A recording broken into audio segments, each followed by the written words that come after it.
नमस्कार एमबी सुशील जी, मंगला जी, वैद्य हिमांशु जी, किरण जी, कमल सेलाके जी, दिनेश जी, मुकेश जी, रूपाली जी, दिलीप लगाड़ जी, दिनेश जी, विवेकानंद जी, अजय जी। क्लिनिकल आयुर्वेद सत्र में आपका स्वागत है। आइए इस सत्र को शुभारंभ करने से पहले भगवान धन्वंतरी का वंदन करें।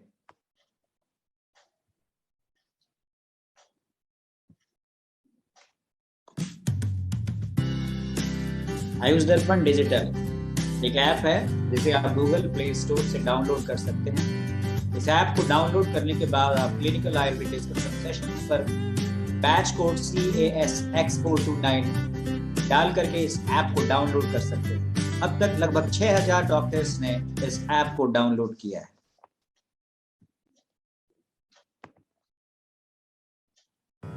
नमामि धन्वन्तरिमादिदेवं सुरासुरैर्वन्दितपादपद्मम् लोके जरारुभयमृत्युनाशम् दातारमीशम् विविधौषधीनां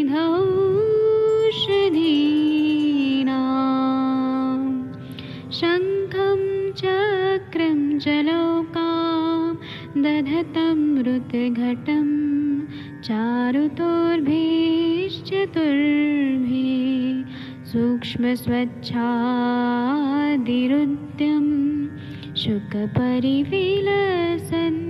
मौलिमं भोजनेत्रम् कालाम्बोदोज्ज्वलाङ्गं कटितटविलसत् चारुपीताम्बराढ्यं वन्दे धन्वन्तरिन्तं निखिलगदमिव प्रौढदावाग्निनीलम्।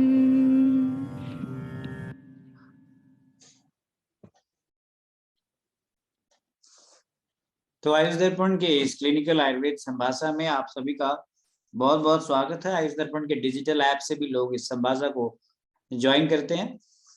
यहाँ पर तमाम सारे जो लोग यहाँ ज्वाइन किए हैं, मैं उन सभी का स्वागत और अभिनंदन करता हूँ।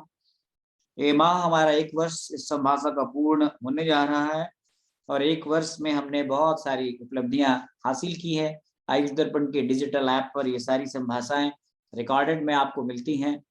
हमारी शुरुआत दिसंबर माह 2000 जो है जब कोविड स्टार्ट हुआ था 2020 के दिसंबर माह से हमने स्टार्ट किया था और 1 साल पूरा होने को आ रहा है। तो ये किसी भी और शायद ही किसी दिन ऐसा रहा होगा जब क्लिनिकल आयुर्वेद संभाषा ना हुई हो, शायद बिरले ही ऐसे दिन रहे होंगे। तो एक बार मैं आप सभी का को बताना चाहूंगा कि आप आयुष दर्पण के डिजिटल ऐप से इन सारी संभाषाओं को देख सकते हैं। इसके अलावा आयुष दर्पण के फेसबुक पेज पर भी आपको जितने भी लेक्चर्स हैं वो सारे लेक्चर्स वहां पर सुरक्षित हैं। आप वहां से भी प्लेलिस्ट में उन लेक्चर्स को आप स्क्रॉल करके देख सकते हैं। इसके अलावा आयुष दर्पण के यूट्यूब चैनल पर ये सारे लेक्चर्स आपको मिल जाते हैं। वहां पे भी प्लेलिस्ट बनी हुई है क्लिनिकल आयुर्वेद संभाषा की। आप उस प्लेलिस्ट से उस पूरे के पूरे सेशंस को देख सकते हैं।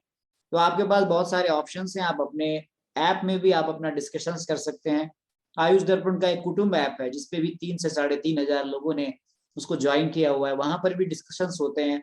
आप वहां पर भी अपनी कम्युनिटी बिल्ड कर सकते हैं और वहां पर भी आप चर्चा कर सकते हैं। हमने एक आपको रास्ता दिखाया है जहां पर आप सभी वैद्य अपने लिए और बेहतर कर सकते हैं।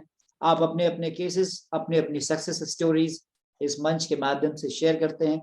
जो लोग व्हाट्सएप ग्रुप में ज्वाइन करते हैं उनको वहां पर डिफरेंट नॉलेज एक्सचेंज होती है। तो हमारा दिसंबर का व्हाट्सएप ग्रुप है जो आप ज्वाइन कर सकते हैं। उसके लिए गूगल फॉर्म भरना होता है और आप गूगल फॉर्म भर के उस व्हाट्सएप ग्रुप को ज्वाइन कर सकते हैं। संभाषा में के अलावा जो हमारे लेक्चर्स होते हैं, प्रातःकाल सुबह 6 बजे मानव निदान का लेक्चर वैद्य अरविंद पाठक जी द्वारा कंडक्ट किया जाता है। इसके बाद 7 बजे अष्टांग हृदय पर चर्चा होती है जिसका प्रारंभ मैं करता हूं और उसके बाद वैद्यगण वहां पर सूत्रों को पठन करते हैं और सूत्रों का विवेचन करते हैं। शायद ही किसी डिजिटल माध्यम पर 6 बजे प्रातः वैद्यगण इकट्ठे होते हैं और मैं बताऊं 60 से 70 वैद्य लगातार एक्टिवली इन सत्रों में पार्टिसिपेट करते हैं। तो ये बहुत अच्छा काम है। आप अपनी प्रैक्टिस के साथ साथ अपने शास्त्रों के प्रति जो आपका अगाध विश्वास है, ये हम इसको एक प्रकार से सुबह सुबह अपने दिन की शुरुआत अपने शास्त्रों से करते हैं, तो इससे बढ़िया कुछ नहीं हो सकता। इसके अलावा जो है वो शाम को भी अभी अभी कुछ देर पहले गृहिणी दोस्त पे बहुत अच्छा लेक्चर हो रहा था। इसके अलावा जो लोग स्त्री रोगों पर लेक्चर्स को सुनने में और जानने में इंटरेस्ट है, उनके लिए भी बहुत सारे स्पेशल सेशंस होते हैं। पंचकर्म के भी सेशंस चलते हैं। मर्म के और नाड़ी के तो मैं पता नहीं 2 साल से ही पढ़ा रहा हूँ, पता नहीं कितने वैद्य मैंने तैयार कर दिए जो आज मर्म चिकित्सा और नाड़ी से लोगों को लाभ दे रहे हैं। तो हमारे साथ यहाँ जो भी लोग हैं, मैं वेट कर रहा हूँ कि वैद्य जी का यहाँ पर आगमन हो जाए।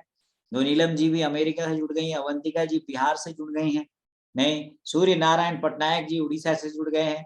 देखिए मीना नागर जी, रमेश चौहान जी, आकांक्षा श्रीवास्तव जी, नलिनी डोंगरे जी, सचिन मंडलोई जी, मुनीरा बोराती जी, सोनाली जी, प्रदीप जी, मीना नागर जी, कमल देवल जी, संदीप जी, अजय मौर्य जी, नवजोत कौर जी, रवि कुमार सिंह जी, विवेकानंद जी, अजय सिंह गुर्जर जी, वर्षा कौशिक जी।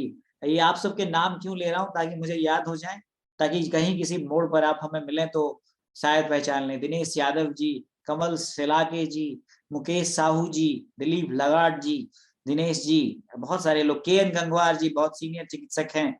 देखिए यहाँ पे रेडमी नोट 105 के नाम से कोई है, अब अपना नाम अगर अपडेट कर देंगे तो हम आपका भी नाम ले लेंगे। सत्य प्रकाश जी, और भी लोग यहाँ पे ज्वाइन होते हैं, सचिन मंडलोई जी, देखिए सुवर्णा खानगर जी, और जो लोग यहाँ पर ऐप से ज्वाइन हुए हैं रेडमी नोट, तो प्लीज अपना नाम डाल दीजिएगा तो अच्छा रहेगा।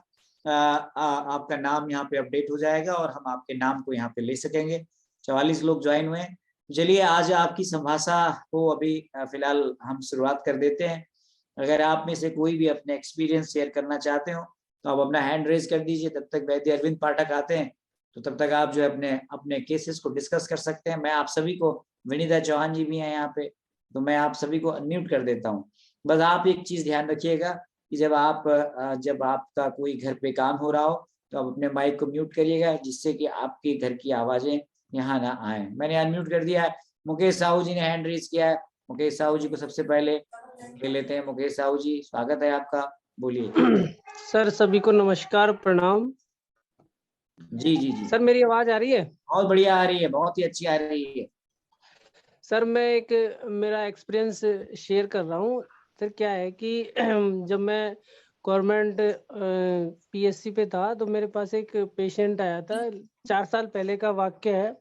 उसको क्या स्किन में जैसे रेशेज हो रहे थे, साथ साथ विदीर्ण हो रही थी, उसकी हथेलियां थी, पाम की थी, इनमें कट थे, जैसे ब्लड उनसे निकल रहा था, रेडिश हो रही थी, मगर उसने अपने हाथों को कपड़े से छुपा के रखता था। वो तो एक मेरा परिचित है, वो उसको लेके आया मेरे पास कि सर ये बहुत परेशान है और इसको आयुर्वेद ही ठीक कर सकती है, बाकी ये जयपुर एसएमएस में सब जगह सभी स्किन स्पेशलिस्टों के पास दिखा चुका है और 4 साल से ही परेशान है।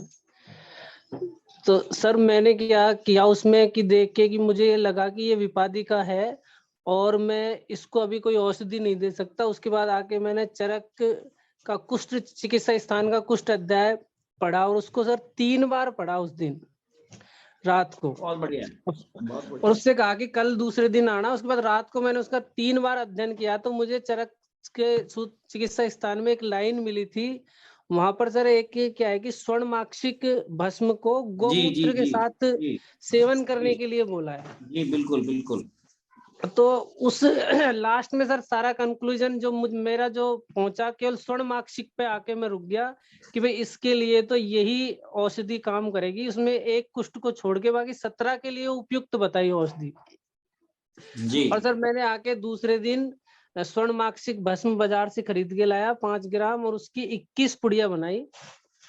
21 पुड़िया को एक पुड़िया उसको बिल्कुल मॉर्निंग में एम्प्टी स्टमक गौमूत्र फ्रेश 20 ml से जी उसको देना स्टार्ट किया। और उसको जो भी अपन कुष्ठ चिकित्सा में जितने भी उसको परहेज बताते हैं, पथ्य बताते हैं, वो सारे उसको समझा दिए। और सर विद इन 10 डेज बाद, 10 दिन बाद उसको अपने रोग में लाभ मिलता चला गया। एक उसको मैंने बहुत सर बढ़िया, बहुत बढ़िया। मात्रा बताइए पंचकृत जरा, दोबारा से मात्रा बताइए, किसी ने पूछा है, और आप सभी नोट कर लीजिए इसको, जो बहुत अच्छा एक एक्सपीरियंस शेयर कर रहे हैं। जी बताइए, मात्रा बताइए, आराम से बताइएगा, धीरे धीरे लोग नोट करेंगे। सर 5 ग्राम स्वर्ण मार्कसिक की 21 पुड़िया बनानी है अपन को, तो लगभग 250 मिलीग्राम पर डोज के आसपास आती है। जी 5 ग्राम की सर अपन डोज बनाएंगे तो वैसे 25 पहुंचते हैं, लेकिन एक अप्रोक्स आइडिया 250 ग्राम मान के चलते हैं, 250 मिलीग्राम के आसपास, 250 मिलीग्राम पर डोज दे सकते हैं। और मैंने उसको फ्रेश गौमूत्र से दी थी। उसके बाद सर मेरे 4 साल के अनुभव में मैंने ये महसूस किया है कि कई लोग गौमूत्र का सेवन नहीं कर पाते, तो वहां मैंने इसको फिर ऐड करके त्रिफला स्वरस या त्रिफला क्वाथ के साथ भी देना स्टार्ट कर दिया। बहुत बढ़िया एक्सपीरियंस शेयर किया आपने। आप में से किसी का कोई प्रश्न हो तो आप इनसे सीधे पूछ सकते हैं। चुप होइया। एक मिनट आप माइक म्यूट रखिएगा मैडम। जी जी बोलिए, कोई सवाल है आपका, पूछिए। उसके बाद सर ये किसी की आवाज आ रही है, चली प्लीज गया। आप अपना माइक म्यूट कर लीजिए मैडम, आपके घर की आवाज आ रही है। जी सोनाली पूछ रही है कि आपने संप्राप्ति कैसे बनाई। सर संप्राप्ति क्या है, जो भी उसमें सर जैसे कोई भी स्किन रोग है, तो अपने जो 17 कुष्ठ 18 कुष्ठ माने हुए हैं चरक में, तो 17 कुष्ठ में वो औषधि लाभदायक होती है सर। मैं सर क्या है कि जो संप्राप्ति है, जो ये है, इनमें क्या थोड़ा कम हमको कॉलेज में कम पढ़ाया है, तो कम ध्यान जाता है। बाकी इतना है कि भाई स्किन रोड में रक्त, मांस और त्वचा, इनका स्थान होता है और ये दूषित होते हैं।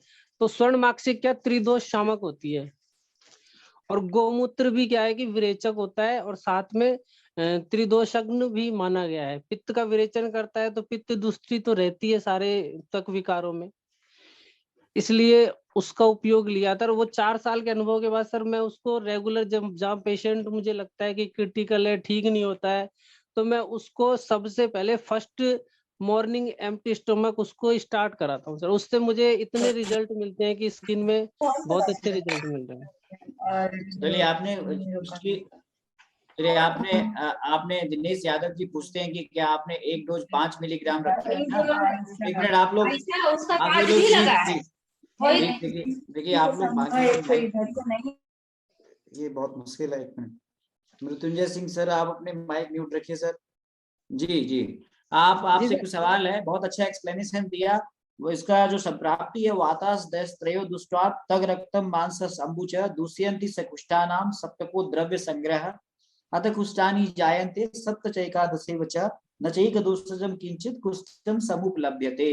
तो आपने संप्राप्ति लगभग बहुत बढ़िया एक्सप्लेन करके बताई कि आपने जो निदान सेवन है, विरुद्ध अन्न पानानि द्रव स्निग्ध कुरुणी च भजताम अगताम छर्दी वेगानश्चान्य प्रतिघताम व्यायामम अति संतापम अति भुक्तोपसेविनाम शीतोष्ण लंघन आहाराम क्रम मुक्ताम निसेविनाम धर्म शर्म भयार्तानाम द्रुतम सीताम मुसेविनाम अजीर्णाम अधिसिनाम चैवम पंचकर्मापचारिणाम। ये लाइन बहुत इंपॉर्टेंट है, पंचकर्मापचारिणाम, पंचकर्म के व्यापक से भी कुष्ठ होता है। तो ये सभी निदान से ये संप्राप्ति बनती है, जो अभी अभी मुकेश साहू जी ने बताई, और बड़ी ही साफ गोई से उन्होंने कहा कि मुझे संप्राप्ति बना के चिकित्सा करने का मेरा एक्सपीरियंस नहीं था और मैं अभी सीख रहा हूँ।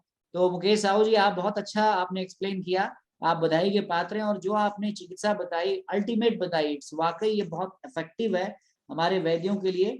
ये आपका जो एक्सपीरियंस है ये बहुत अच्छा काम आएगा। बहुत बढ़िया आपने एक्सप्लेनेशन दिया, बहुत बढ़िया एक्सप्लेनेशन दिया आपने। सर इसी में एक चीज और ऐड करना चाहता हूँ कि सर जो कुछ चिकित्सा स्थान है उसमें जो पथ्य में बताए, वहाँ 6 अपथ्य बताए, उनसे अगर कोई भी त्वक रोगी, कुष्ठ रोगी परहेज करता है तो उसको और तीव्र गति से लाभ मिलता है। बहुत बढ़िया। और ये अपथ्य जो है ये रेफरेंस नंबर 82 और 83 अध्याय 7 में बताया हुआ है, आप देख सकते हैं। लघुन्नि च अन्नानि हितानि विद्यात् कुष्ठेषु शाकानि च तिक्तानि भल्लादकै सन्नि फले सनिम्बे युक्तानि च अन्नानि घृतानि चैवं पुराण धान्यान्यथ जांगलानि मांसानि मुद्गास् पटोल युक्ता सस्तान गुरुमप्लुदधिनी नानापमस्त्या स गुड़स्तिलाश्च। इसकी बात कर रहे हैं ये। तो ये अपथ्य और जो यहाँ पे पथ्य बताए हैं इनका जो हाँ। है ये जो सेवन आपने ध्यान रखना है, बस ये बात बिल्कुल सही बताई, बहुत अच्छा एक्सप्लेनेशन दिया आपने। और सर जो इसमें आपने जैसे जी कॉमन है कि जो भी स्किन रोग है उसमें जो सामान्य अम्ल रसों का सेवन नहीं करना चाहिए किसी भी प्रकार का, और जो मधुर रस है उसका भी कम मात्रा में सेवन करना चाहिए। दही और गुड़ और तिल, ये तो स्पेशली इसमें बंदी रखनी चाहिए।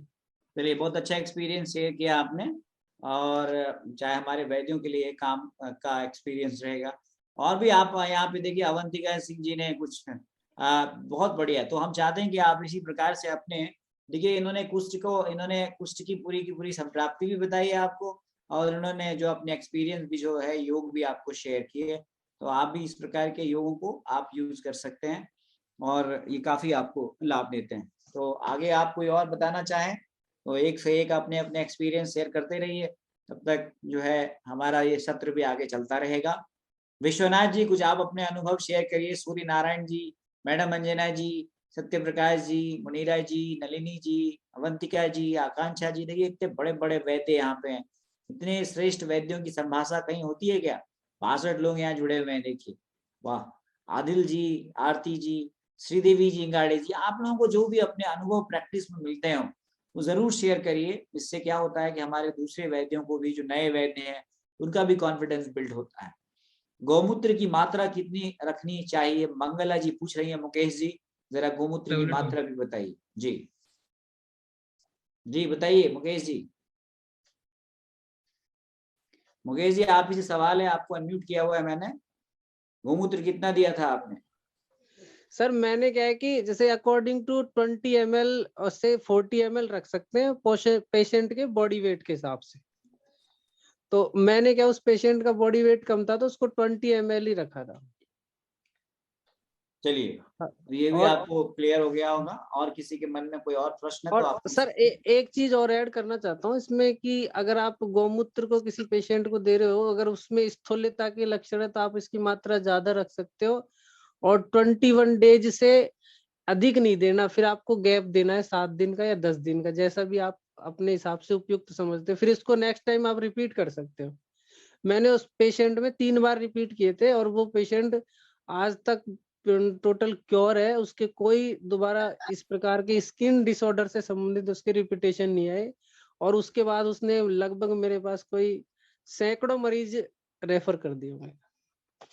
वाह, बहुत बढ़िया। कितना अच्छा आपने आप कहाँ पे प्रैक्टिस करते हैं मुकेश जी? सर मैं क्या कि मैं गवर्नमेंट जॉब में हूँ, तो मेरा क्या बार बार ट्रांसफर हो जाता है, तो कई जगह से चलिए, बहुत ट्रांसफर, अच्छा। पहले टोंक अभी जिले में वैद्य, करता था। बहुत बढ़िया। मुकेश साहू जी ने एक प्रश्न किया। वैद्य यहाँ से हमारे साथ जुड़ी हुई है, वैद्य कमल शेलाके जी, वैद्य हैं शायद ही जुड़े हैं। तो वो पूछते हैं कि इम्प्लांटेशन, मैं आपको अनम्यूट कर देता हूँ ना, आप हैंड रेज करिए ना। मैं आपसे सीधा सवाल करता हूँ ना, चैट बॉक्स में आप क्या लिखते हैं, फिर आप क्या पूछते हैं, थोड़ा सा आप सीधा ही पूछेंगे तो समझ में आएगा। आपको अनम्यूट कर दिया है मैंने, अनम्यूट किया है मैंने, आप पूछिए ना, आप अनम्यूट करिए। हेलो। जी हाँ जी जी। सर, मुझे पूछना था कि हम पेशेंट को फॉलिकल रप्चर होने के बाद जब आईयूआई करते हैं, पेशेंट ईडी का हो, लॉस ऑफ लिबिडो हो, तो उसमें आईयूआई का प्लान करेगा, तो उसके बाद पेशेंट को जो ट्रीटमेंट देनी है इम्प्लांटेशन तक, तो वो प्रॉपर क्या रहनी चाहिए आयुर्वेद में? जैसे कि मानो मुझे सर लगता है कि हम इस प्रश्न का उत्तर जो है वो मैडम अंजना, अंजना देंगी आपको, वो हाँ ज्यादा उनसे ही बेहतर दे पूछना पाएंगे। था। जी हाँ जी, अंजना मैडम आपसे ही प्रश्न है। जी अंजना मैडम जी, आप अनम्यूट करके आप इसका उत्तर दे सकती हैं। जी जी सर, जी सर, नमस्कार जोशी सर, सभी लोग को नमस्कार। नमस्कार। नमस्कार मैम। जी जी। एक्चुअली मैम इसमें हमें फिर वर्क क्या करना होगा ना, मेन आपको जैसे गर्भशैया का जो वर्णन आया है हमारे शास्त्रों में, तो हमें गर्भशैया का मतलब ही हुआ कि हमें जो है वहाँ पे उसको एंडोमेट्रियल थिकनेस को या गर्भशैया का निर्माण करना है। तो जहाँ भी गर्भशैया का निर्माण करना है, यहाँ आप कंफर्म हो गए कि अब ये जो है यहाँ पर ओव्यूलेशन हो गया है, और जब ओव्यूलेशन हो गया तो इसको इम्प्लांटेशन करना है। तो फिर यहाँ हमें दो तीन तरह से बात करनी है। जैसे सबसे पहले अपने माइंड में हमें शास्त्रोक्त बात रखनी है ना, गर्भ समनस्य कारणम, तो मानसिक कारण में भी बहुत कंसंट्रेट होना है, और पेशेंट को सबसे पहले उसको खुश रखना है। और जितना वो खुश रहेगा या जितना उसका मन जो है अच्छे से रहेगा, तो पॉजिटिव फीलिंग्स रहेंगी, पॉजिटिव वाइब्स रहेंगी, पॉजिटिव हार्मोन्स है ना, पॉजिटिविटी से जो है वो क्या होता है कि हमारे जो थिकनेस होती है एंडोमेट्रियम की, वो ग्रोथ अच्छी होगी वहाँ पे। तो मानसिक कारण हमें बहुत कमेंट करना है कि पेशेंट को स्ट्रेस में नहीं रहना चाहिए, पेशेंट रिलैक्स होना चाहिए, पेशेंट को किसी तरह का टेंशन नहीं होना चाहिए। यहाँ कुछ हम मानसिक औषधियाँ भी करते हैं, या फिर कुछ मेडिटेशन की बात जैसे हम शुरू से चलाते आते हैं कि हम अक्सर बताते हैं कि जो ओम का जाप है, जो प्राणायाम है, और उसके अलावा जो हमारी कुछ उस तरह की चिकित्सा भी है जैसे मेडिटेशन के रूप में अलग से करते हैं पेशेंट को, तो वहाँ कंसंट्रेट करिए। और यहाँ अगर पॉसिबिलिटी हो सकती है तो थोड़ा सा बच्चा है, ब्राह्मी है, और यहाँ पे थोड़ा सा हम जो है अगर दे सकते हैं तो थोड़ा शंख पुष्पी और ज्योतिषमती का भी हम कोई ना कोई योग दे सकते हैं। और प्रैक्टिकली जो है हम यहाँ पे घृत ज्यादा यूज करते हैं, तो शतावरी घृत है, ब्राह्मी घृत है ना। और समटाइम्स जो है हम यहाँ पे इसको पेशेंट को पॉसिबल के अभ्रलोह जो आता है, या अभ्रक भस्म जो है हमारे पास, शतपुटी अभ्रक भस्म या सहस्त्रपुटी अभ्रक भस्म का बहुत अच्छा रोल यहाँ पे देखा जाता है। उसमें अगर हम थोड़ा सा गिलोय सत्व को भी ऐड कर देते हैं तो गिलोय से भी जो है यहाँ पे आप जानती हैं कि जो हमारे पास स्पेसिफाई ड्रग है ये, और किसी भी तरह का कोई भी जैसे वो कितना डालना है मात्रा में मैम? किलो ऐसे तो हम लोग 500 mg ले सकते हैं मैडम एक मात्रा में। और अब शतपुटी अभ्रक भस्म हम अगर शतपुटी ले रहे हैं तो हम 250 कर लेते हैं।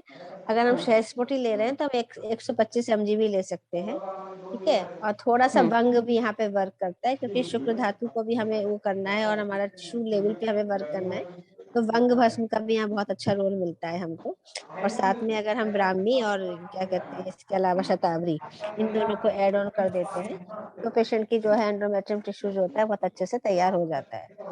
और उसके बाद जो है जनरली जो उसकी अग्नि है, अग्नि को थोड़ा सा हमें दीप्त रखना है, अग्नि को थोड़ा प्रदीप्त करना है। तो उस तरह से हमें कुछ उस तरह की मेडिसिन जो हमारे पास आती है, दारिमाष्टक चूर्ण है, या फिर ताल मखाना है, उसका पाउडर हम लोग यहाँ पे देते हैं पेशेंट को। और मधुयष्टि का भी बहुत अच्छा रोल आता है यहाँ पे, आमलकी का भी बहुत अच्छा रोल आता है। तो इस तरह के कुछ जो हमारी सिंपल और सोबर ड्रग्स है, जिससे कि हमारी रस धातु की वृद्धि हो। और रस धातु की वृद्धि होने से क्या होता है कि जो एक तरह से रस धातु जब हमारी कहना चाहिए स्वस्थ रूप से मिलती है तो वो बहुत अच्छे से पोषण का कार्य करती है। और जो नाइजेशन होता है या जो इम्प्लांटेशन होता है, उसको उसकी ग्रोथ के लिए रस धातु की अधिकता, रस धातु प्रॉपरली नॉर्मलाइज करने के लिए हमको उस तरह के द्रव्य भी देने होते हैं। तो एक हम लोकल उस पर कार्य करेंगे कि इम्प्लांटेशन में कौन सी ड्रग्स जो है वो यूजफुल है, और एक ऐसे है जो जनरलाइज हम काम करेंगे जो रस धातु पर और मानसिक कारणों पर जो है वो कार्य करेंगे। जी मैम इसमें आमलकी और मधुयष्टि हम देते हैं तो सोरस में रूप में देना है या घनवटी के रूप में, वैसा? मधुयष्टि को आप जैसे मधुयष्टि का तो हम 2-3 तरह से दे सकते हैं। इसको हम थोड़ा सा क्षीर पाक भी बना सकते हैं मधुयष्टि का, या फिर मधुयष्टि का पाउडर भी बना दे सकते हैं। और आमलकी का भी बहुत अच्छे से इफेक्ट है, आमलकी का सरस भी दे सकते हैं, आमलकी का जो है पाउडर भी दे सकते हैं, आमलकी रसायन भी दे सकते हैं ना, धातृ लोहा भी आता है। तो ये डिपेंड करता है, युक्ति पूर्वक आप उसकी चिकित्सा करिए। सरस सबसे अच्छा रहेगा इसमें, सरस देने से, क्योंकि अगर फ्रेश आंवला इस समय जैसे मिल रहा है, इस समय हम पेशेंट को बता सकते हैं आराम से कि वो फ्रेश आंवला है, उसका सरस बना के लेगा तो बहुत अच्छा लगेगा। उसमें थोड़ा सा ताल मिश्री जो होती है, धागे वाली मिश्री डाल के कर लेगा और इफेक्ट करेगा, है ना। सीता के साथ आंवला का बहुत अच्छा रोल है, रसायन का काम करेगा। जी ओके, बहुत अच्छा बताया मैडम जी। अभी यहाँ पे कुछ वैद्य लोग नए भी आए हैं, नवीन चौहान जी हैं, वो बहुत अच्छा छाल सूत्र करते हैं एनोरेक्टल में, जैसा मुझे जानकारी है। ऐसे ही कुछ वैद्य नए भी हमारे साथ जुड़े हैं, तो वो भी अपना अपना एक्सपीरियंस शेयर कर सकते हैं यहाँ पे। ये अभी कुछ सवाल भी पूछे हैं यहाँ पे, हैंड रेज किया हुआ है मुकेश। पहले विश्वनाथ कुमार जी का ले लेते हैं, फिर विश्वनाथ जी बताइए। सर नमस्ते सर। नमस्ते। राम सर। सर एक्चुअली मैं GERD पेशेंट को ट्रीट कर रहा था, तो उसमें बहुत लोग को ये फार्मूला दिया था, उसमें जल्दी रिजल्ट मिला सर मुझे।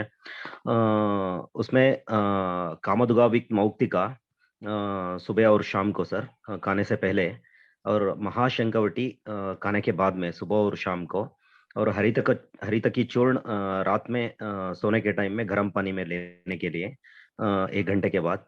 और उसमें और एक चीज़ है कि एक शरबत हम प्रिपेयर किए थे, जीरा शरबत और सरसों जूस एंड जिंजर लाइम का जूस, तीनों भी मिला के दिए थे सुबह और शाम को 10 10 ml पानी में, उसमें बहुत अच्छा रिजल्ट मिला सर मुझे। उसके बहुत साथ बढ़िया। एसटी मधुक शीरा पाक हर रोज सुबह नारपेट में लेने के लिए। तो ये कौन सी कंडीशन में दी थी आपने? GERD sir. GID। Yes sir. चलिए, तो ये इन्होंने अपना एक्सपीरियंस शेयर किया। रिपीट करेंगे? दोबारा धीरे धीरे आप रिपीट कर दीजिए। हाँ सर, वही पहले कामदुगा विक मौक्ति का सुबह और शाम को खाने से पहले दिए थे, और महाशंकवटी खाने के बाद में सुबह और शाम को दिए थे, और हरितकी चूर्ण रात में लेने के लिए गर्म पानी में 1 घंटे के बाद, खाने के 1 घंटे के बाद में, और शरबत प्रिपेयर किए थे कि जीरा और सरसपरीला और जिंजर लाइम का, तो ये खाने के बाद में सुबह और रात को देने के लिए पानी में। तो उसमें अपाना वात भी क्लियर हो जाता है। जिंजर लाइम जूस बहुत अच्छा काम करता है सर अपाना वायु में, तो उसमें जल्दी ही अपाना वायु क्लियर हो जाता है। और पित्त शामक भी है सरसपरीला और कामदुगा विक्मोक्ति का। महाशंकवटी भी अच्छा रिजल्ट मिलता है उसमें, बहुत अच्छा रिजल्ट मिला मुझे बहुत पेशेंट में। बहुत बढ़िया एक्सपीरियंस शेयर किया आपने। और अभी शायद यहाँ पर अब मुकेश साहू जी बताना चाहते हैं कुछ, बताइए मुकेश। सर नमस्कार सर। मेरे पास क्या आज ओपीडी में एक महिला पेशेंट आई थी, तो मुझे पूछना है सर आपसे कि उनको क्या है कि 3 महीने पहले जैसे अब खेतों में काम करते हैं, तो काम करते समय कोई वजनदार वस्तु रेगुलर उठाई थी कंटिन्यू, उसी ने, महिला पेशेंट थी। तो उसके राइट हैंड में जो गर्दन से नीचे शोल्डर के पास से पेन होता है सर उसको जी। तो सर अपन उसमें क्या कर सकते हैं सर? वैसे तो मैंने आप जो है उसमें मेडिसिन, आप शिप्र है, कुरपर है, आणी उर्वी अंश मर्म करिए, बहुत बढ़िया काम करता है। अच्छा कल आएगी सर मेरे पास। हाँ, तो आप जरूर करिएगा उसको लोकेशन दे करके। मैं आपको बताऊं, आज मैंने एक वीडियो शेयर किया है, एक पेशेंट, कई इतने अच्छे इंस्टेंट रिजल्ट्स मिलते हैं आपको कि आपके पेशेंट्स भी चकित, आप खुद भी चकित रह जाते हैं। तो ये सरसपरीला के बारे में पूछा है विश्वनाथ जी। सरसपरीला बताइए क्या बोलते हैं सरसपरीला? जहां तक मेरे को लगता है सरसपरीला शायद अनंत मूल को बोलते हैं, जहां तक मेरा ख्याल है। जी विश्वनाथ जी, आपने सरसपरीला का नाम लिया है, तो आप थोड़ा सा एक्सप्लेन कर दीजिए, इसको आप सरसपरीला बोलते हैं। मैंने आपको अनम्यूट किया है, आप अनम्यूट हैं? अनम्यूट मैंने अनम्यूट किया है, आप अनम्यूट करिए। 1 मिनट, फिर अनम्यूट करिए, एक बार अनम्यूट करिए। हाँ अब बताइए। हाँ सर, एक्चुअली सरसपरीला जूस यहाँ रेडी मिलता है सर, SN पंडित का और BV पंडित का मिलता है इधर। ये जूस सोगदे कन्नड़ा में सोगदे बेरू बोलते हैं सर। मेरे को लगता है वो अनंत मूल को बोलते हैं, जहां तक मेरा ख्याल। Yes sir, exactly. सरसपरीला अनंत मूल होता है। ये कमल सिलागी जी, ये मिल जाता है, अनंत मूल का शरबत मिल जाएगा। ये उधर का साउथ से है, तो वहां पे सरसपरीला के नाम से ये मिलता है। अरुण जी ने भी इस बात को सपोर्ट किया है, चैट बॉक्स में देखिए, तो वो वही है ना, BV पंडित करके अनंत मूल आता है उसका, तो आप कर सकते हैं जी। हाँ सर जी। तो अभी और कोई एक्सपीरियंस शेयर करना चाहते हो तो जरूर बताइए। बहुत ही अच्छे एक्सपीरियंसेस आप शेयर कर रहे हैं, क्योंकि ये मंच कुछ पढ़ने पढ़ाने का नहीं, यहाँ पे अनुभव शेयर करने का है और सीखने का है एक दूसरे से।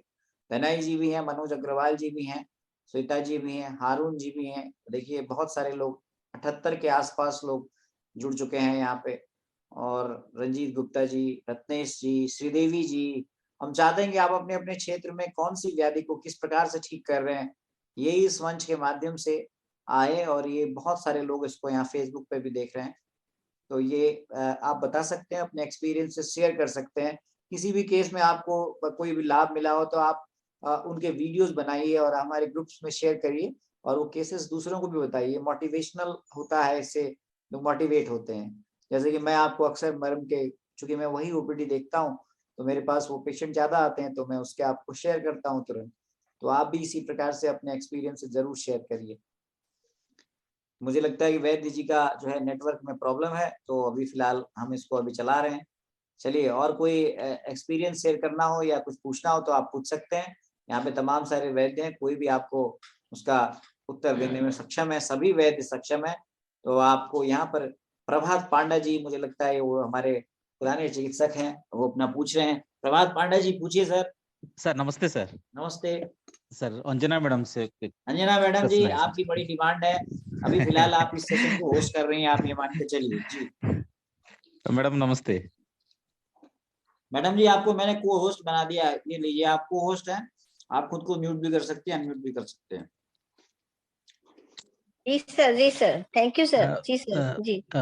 मैडम एक पेशेंट है, वो 30 इयर्स का फीमेल है, तो उनका 20 डेज का साइकिल है मैडम, और 8 डेज का ब्लीडिंग फेज रहता है, और डिस्मेनोरिया भी है, पेनफुल है, वो फर्स्ट 2 डेज तक रहता है, और एक वो लैक्टेटिंग मदर भी है, अबाउट 1 ईयर का बेबी है उसका। तो वो साइकिल इरेगुलरिटीज का के लिए, वो ट्रीटमेंट के लिए मुझे आया था, तो उसको कैसे विचार करूंगा, क्या क्या पैथोजेनेसिस क्या दूं मैडम, थोड़ा बताइए, और क्या ट्रीटमेंट दूं, थोड़ा एडवाइस कीजिए। सर एक तो सबसे पहले उसकी ये हिस्ट्री बताइए कि सर उसको ये पहला बेबी है जिसको वो फीड करा रही है, या दूसरा बेबी है, या कोई अबॉर्शन की भी हिस्ट्री है? एक स्टील बाथ था मैडम, ये सेकंड प्रेगनेंसी का था। ये नॉर्मल डिलीवरी थी? नहीं, सीएस था। सीएस था। सर तो एक ये जो आपने भी कभी स्टडी किया होगा, ये शास्त्रोक्त भी है कि जो सूती का काल माना गया है कहीं कहीं, कि जब तक स्तनपान कराया जाता है, स्तनपान कराने से क्या होता है कि यूट्रस में एक संकोचन होता है, और समटाइम्स क्या होता है, जो ये फीडिंग हैबिट्स जो बेबी की होती हैं, वो फीडिंग हैबिट्स से क्या होता है, जो एक नॉर्मल साइकिल होता है मदर का, वो थोड़ा डिस्टर्ब होता है, क्योंकि समटाइम्स क्या होता है, ओव्यूलेशन जो होता है वो डिस्टर्ब हो जाता है। जो अब हम लोग जनरली बात करते हैं, एक आर्तव चक्र होता है, आर्तव चक्र में रजा काल होता है, और उसके बाद ऋतु काल आता है, फिर ऋतु व्यतीत काल आता है, और ऋतु काल और ऋतु व्यतीत काल के बीच में जो एक टाइम आता है, जिसे हम लोग ओव्यूलेशन टाइम कहते हैं, कि वो उसी समय जो है वो फर्टाइल पीरियड होता है। तो ड्यूरिंग लैक्टेशन क्या होता है कि प्रोलैक्टिन हार्मोन जो होता है थोड़ा सा इंक्रीज करता है, और during prolactin, due to prolactin hormones क्या होते से जो ओव्यूलेशन होता है वो समटाइम्स एनोवुलेशन, या समटाइम्स सब्यूलेशन, या भी समटाइम्स डिलेड ओव्यूलेशन, है ना, कभी होता नहीं है, कभी थोड़ा कम, मतलब जो मैचुरेशन होना चाहिए ओवम का, वो कंप्लीट मैचुरेशन नहीं हो पाता है, सब मैचुरेशन में रह जाता है, या समटाइम्स डिलेड होता है। जैसे हमने सोचा कि वो 14 डे में हो जाना चाहिए, 11 to 14 डे में, तो वो जाके कभी कभी 20-24 डे में हो रहा है, और समटाइम्स वो नहीं भी हो रहा है। तो ऐसी कंडीशंस में इस तरह की जो है लैक्टेटिंग मदर में ये प्रॉब्लम्स आती हैं।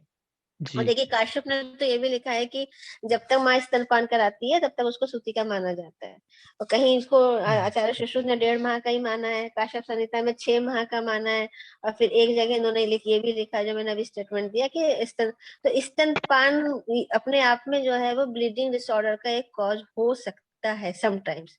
सेकेंड टाइम में आप ऐसे केसेस में एक अल्ट्रासोनोग्राफी भी करा सकते हैं, कभी कुछ इस तरह जी, कभी समटाइम्स या तो वो पीआईडी पेल्विक इन्फ्लेमेटरी डिजीजेस भी हो सकती है, क्योंकि पेशेंट जो फीडिंग कराती हैं वो अपने खान पान पे उतना ध्यान नहीं देती हैं। हम लोग अक्सर as a gynaecologist as obstetrician यही बताते हैं कि जैसे बच्चा जब वो गर्भ में होता है 9 मंथ, तो जैसे हम लोग गर्भिणी परिचर्या को बहुत अच्छे से पालन करवाते हैं, और पूरा इस मंथली उनकी पूरी परिचर्या है कि इस मंथ में क्या देना है, इस मंथ में किस तरह का हाल लेना है, ऐसे ही सूतिका काल में भी बहुत ज्यादा ध्यान देने की जरूरत होती है, क्योंकि जो बच्चा फीड ले रहा है वो माँ के ही रस धातु से, माँ के ही आहार रस से स्तन की उत्पत्ति होती है, जैसे हम सब जानते हैं।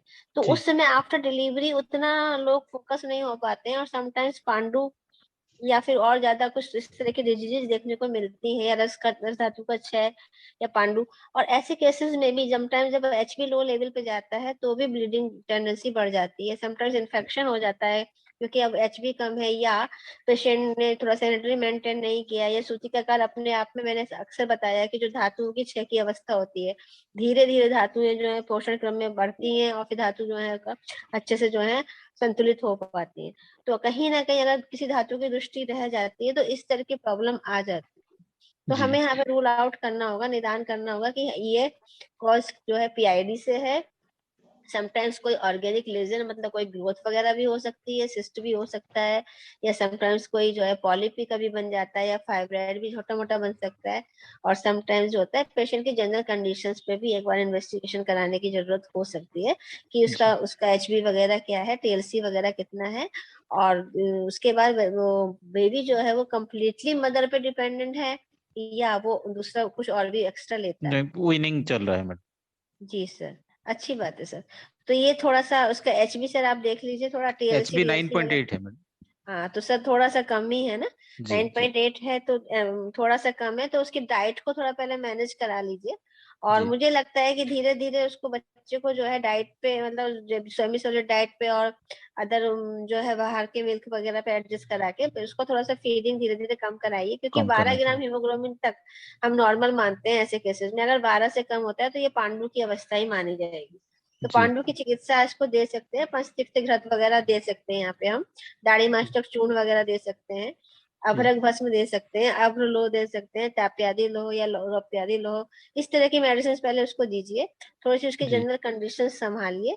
और उसके पश्चात एक बार USG करा लीजिए। कभी कुछ इस तरह की मतलब कोई अगर ऑर्गेनिक लेजन नहीं है तो उसके जी बाद हम उसको उसकी जो है संशोधन, हल्की संशोधन चिकित्सा, नित्य विरेचन वगैरह, मृदु विरेचन वगैरह कर सकते हैं, और क्षीर वाला तेल वगैरह से मात्रा बस्ती भी कर सकते हैं, तो पेशेंट हमारी नॉर्मल आ जाएगी। जी जी मैडम। अभी भी तो तप्यदि लोह दाढ़ी मस्तक चूर्ण पंचतिक्त घृत में एडवाइस कर देता हूँ, जी सर, अब और लोह भी डाल इन्वेस्टिगेशन के दीजिएगा। लिए और एडवाइस कर। अस्थि पोषक टेबलेट आती है, या फिर कुक्कुटांतक भस्म है, फिर बाल पंचम, सुधा वर्ग भी चाहिए ना, कैल्शियम भी जी चाहिए उसको ना सर। जी हाँ हाँ, जी प्रवाल इंजन पंचामृत में इसके सब्स्टिट्यूट में हो सकता है मैडम।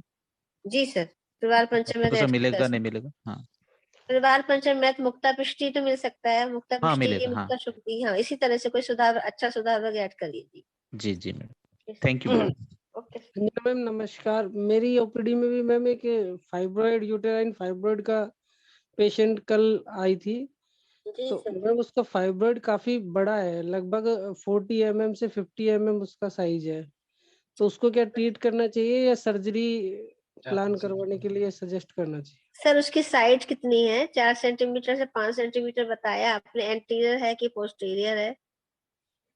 मैम मैं उसको उसकी जो USG है वो आपके मोबाइल नंबर उस पे ग्रुप पे व्हाट्सअप कर दूंगा, जी व्हाट्सएप सर। ग्रुप पे, जी सर, एक्चुअली है क्या ना? होता है ना, उसकी उसकी जो साइज है क्या है, साइट क्या है, और उसकी पैरिटी क्या है, डिलीवरी बच्चे वगैरह उसके पास है, उसकी हाँ जो लाइन। नहीं 42 ईयर्स ओल्ड है लेडी, जी जी बेबी जी काफी बड़ा है, बच्चे जी बड़े सर, हैं। ठीक है सर। तो ऐसे केस में आप पहले एक काम यही करिएगा, पेप स्मीयर करा लेते हैं हम लोग, ठीक है सर। अच्छा एक पेप स्मीयर का मतलब होता है कि जो भी डिस्चार्जेस होते हैं उसके स्मीयर बनवा लेते हैं, और उसका एक बार कंफर्म हो जाते हैं, साइटोलॉजिकल स्टडी करा लेते हैं कि वो सेल्स हम्म जो भी आ रही है वेजाइनल डिस्चार्जेस में वो नॉर्मल होनी चाहिए, है ना, अब नॉर्मल सेल्स नहीं आना चाहिए। और फॉर द कहना चाहिए कि अपने उसके लिए CA-125 भी करा लेना चाहिए। समटाइम्स ऐसा होता है कि ओवरी वगैरह का इन्वॉल्वमेंट में भी और मैं नॉट भी, फिर भी हमें एक बार CA-125 करा लेना चाहिए। नियर लगभग हम लोग 5 सेंटीमीटर मतलब 5 सेंटीमीटर तक के जो केसेस होते हैं उसको हम लोग ट्रीट करते हैं, कोशिश करते हैं। और दूसरी एक अच्छी बात ये भी है कि पेशेंट पेरीमेनोपॉजल ग्रुप की हो गई है, मेनोपॉज की तरफ जा रही है, तो जी कुछ जी ऐसे हार्मोन्स होते हैं जो कि रिड्यूस होते हैं, तो वो जो फाइब्रेट है उसकी ग्रोथ जो है कहीं ना कहीं वो एट्रोफिक चेंजेस जब हमारी एंडोमेट्रियम में आ रही है ड्यू टू हार्मोन डिफिशिएंसी, तो कहीं ना कहीं फाइब्राइड में भी एट्रोफिक चेंजेस आती हैं। तो ऐसे केसेस को ट्रीट करना थोड़ा सा इजी हो जाता है, क्योंकि जो नरिशमेंट उसको मिल रहा था अभी तक वो नरिशमेंट, हार्मोनल नरिशमेंट उसका कुछ कम हो जाएगा ड्यू टू जो है उसकी एज फैक्टर से, मेनोपॉज एज ग्रुप से।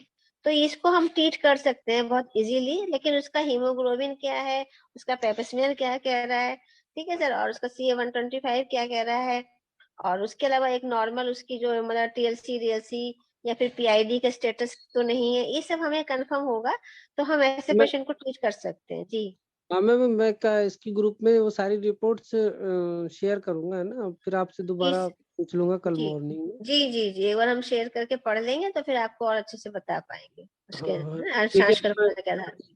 जी मैंने कि कंफर्म हो गया, मैं मैं अपन वैद्य अरविंद पाठक मैं आ गया हूँ। मेरा कुछ नमस्कार सर। नेटवर्क, प्रणाम। नमस्कार सर। जी असल में सर। नेटवर्क का प्रॉब्लम था, ज्वाइन नहीं जी हो पा रहा सर। था, अभी आ गया। जी सर। जी सर। तो डॉक्टर वर्षा कौशिक मैम, आप कुछ पूछना चाहती हैं क्या? अनम्यूट करिए प्लीज। जी सर, प्रणाम सर। प्रणाम, प्रणाम बताइए। मैम। वो जो अभी एक सर ने डिस्कस किया है, वैसे ही पेशेंट मीनोपॉजल एज की है, प्री मीनोपॉजल एज की, मतलब 50 के नियर अबाउट है, लेकिन उनका भी ऐसे होता है 20 डेज में आते हैं मेंसेस और 8 to 10 डेज तक रहते हैं। शुरू में 1-2 दिन स्कैंटी रहता है, फिर थोड़ी थोड़ी ब्लीडिंग बढ़ जाती है, तो उसमें क्या करेंगे मैम? जी मैम, तो एक्चुअली उसमें जैसे आप बता रहे हो कि शुरू में थोड़ा कम रहता है, फिर थोड़ा थोड़ा बढ़ जाता है, तो उसकी एज क्या है मैम पेशेंट की? 50 इयर्स। अच्छा, और उसकी मैरिड मतलब रिप्रोडक्टिव लाइफ तो उसकी कंप्लीटली लगभग हो रही है ना? हाँ जी जी मैम। और बढ़ जाती है तो बहुत हैवी तो नहीं जाती है? नहीं, कब से थोड़ा चल सा रहा बस, है? मतलब जी, ऐसी ऐसा हिस्ट्री। उनका 6-7 महीने से है, और अभी तो वही आज फिर से आई थी तो ऐसे ही बोल रही हैं, तो मैंने उनको आज से रस पाचक और आम पाचक भी दिया है। थोड़ा सा कॉन्स्टिपेशन की प्रॉब्लम भी थी उनको। हाँ, तो पहले तो सबसे बड़ी बात है कि उसका पहले ये हमें रिलीफ करना ही पड़ेगा, अपान वायु पे वर्क करना पड़ेगा, और एक बार एग्जामिन भी करना चाहिए मैम ना, कि कहीं ऐसा तो नहीं है कि कोई छोटी ग्रोथ, पॉलिप वगैरह या फिर सर्विक्स की कंडीशन क्या है। एक बार पेशेंट को एग्जामिन करना चाहिए ऐसे पेशेंट को ना। समटाइम्स कभी कभी ऐसा होता है कि कुछ उस तरह के पेशेंट नहीं देख पाता है, यूएसजी भी कभी कभी नहीं बता पाती है, क्योंकि हम लोग पर एब्डोमेन यूएसजी कराते हैं, और समटाइम्स ऐसा पॉलिप वगैरह सर्विक्स के आसपास आ जाता है कि वो पेशेंट को भी नहीं समझ में आता है, या हम बिना एग्जामिन किए उसको नहीं देख पाते। तो पहले ये रूल आउट कर लीजिए कि कहीं ऐसा तो नहीं कि कोई छोटी सी ग्रोथ है या इस तरीके। और दूसरा, ऐसे केसेस में जो कि मेनोपॉज के पास ही जा रही है, 50 इयर्स के पास हो रही है, तो ऐसे केसेस में जनरली हमको पेप स्मेल भी करा लेना चाहिए। हम लोग जनरली सभी का करा लेते हैं, है ना, तो क्लियर हो जाएगा। तो अभी तो ब्लीडिंग चेक करने के लिए आप एक सिंपल मेडिसिन भी, जैसे कहरबा पिस्टी है, बोलभद्र रस है, गिलोय सत्व है, कुशानुक चूर्ण है, कुजारिस्ट है, सर बताते हैं, अरविंद सर बहुत अच्छी सी मेडिसिन बताते हैं, हम लोग भी देते हैं। उसको देख के एक बार ब्लीडिंग चेक करके एक बार इन्वेस्टिगेशंस करा लीजिए, ठीक है, क्योंकि उसको एक बार आप देख भी लीजिए अपने से भी, एक यूएसजी भी करवा लीजिए, और उसके अलावा जो है पेप स्मेयर भी करा लीजिए। देन उसके बाद देखते हैं कि क्या उसमें क्या कुछ फाइंडिंग अगर मिलती है तो ठीक है, और नहीं तो जो मेनोपॉज आने में कुछ कुछ इस तरह की कंप्लेंट पेशेंट को नॉर्मल भी मिलती है, क्योंकि धीरे धीरे वो पीरियड जाएगा उनका, तो स्टार्टिंग में या फिर ड्यू टू इन्फेक्शन भी मिलती है। समटाइम्स पीआईडी में भी इस तरह की कंप्लेंट आती है। बस ये एक रूल आउट कर लीजिए कि कोई ग्रोथ वगैरह नहीं होनी चाहिए, और अगर इन्फेक्शन है तो उसके लिए फिर हमको अपान वायु पे वर्क करना है। आपने दिया भी है अपान वायु पे, थोड़ा सा जरूरत पड़ती है, जैसे केस में हम लोग मात्रावस्थी वगैरह सहचरादी तेल की, या फिर हम सुकुमार तेल की, या फिर हम इसकी अपने धनवंतर तेल की देंगे, तो पेशेंट को बहुत रिलीफ मिल जाएगा। यस। एक और पेशेंट थी मैम, वो 46 ईयर है, तो उसको हैवी ब्लीडिंग हो रही थी। मतलब उसने पहली बार में खुद से ही, उन लोग के यहाँ मेडिकल है, तो उन लोगों ने क्या किया होगा कि हैवी ब्लीडिंग हुई और स्टॉप नहीं हो रही होगी, तो हार्मोन्स ले लिए, तो वो उस हार्मोन्स लेने की वजह से बंद हो गई, लेकिन जैसे ही वो उनको बंद करती तो विड्रॉल ब्लीडिंग होती, तो हुई फिर से उसको हैवी हुई, तो फिर वो मेरे पास आई थी। तब मैंने उससे बोला था कि कुछ नहीं, ये सब सिर्फ उसको अश्वगंधा और दशमूलारिष्ट वगैरह दिया था, अशोकारिष्ट और दशमूलारिष्ट, और उसको बोला था भी कुछ मत करना, आपकी बार जब आएंगे तो वो खुद से स्टॉप होने देना, तो खुद से ही ठीक हो गई। फिर अभी कंटिन्यूएशन में यही चला रही हूँ मैं उसको, पुनर्नवा मंडूर और ये सब, तो इस बार तो ठीक आया था, तो उसको भी इन्वेस्टिगेशन कराने चाहिए क्या? हाँ मैम, एक बार रूल आउट कर लेना चाहिए। आफ्टर 30-35 हम लोग सबको रूल आउट कर लेते हैं ना एक बार, जैसे ऐसे केसेस में तो वैसे भी रूल भी आ गया है कि आप पेपर स्मेयर, एक सिंपल पेपर स्मेयर में कुछ जाता नहीं है, तो पेपर स्मेयर स्टडी आप सबकी करा लीजिए, और उसके बाद अगर इस तरह की कोई कंप्लेन है तो एक अल्ट्रासोनोग्राफी आपके पास होना चाहिए, और उसके अलावा एक जनरल जैसे पीआईडी वगैरह के लिए आप एग्जामिन कर लीजिए पेशेंट को पर। जी जी ठीक, thank you ma'am, thank you. Doctor Sonu Kumar ji, आप कुछ बोलना चाहते हैं क्या?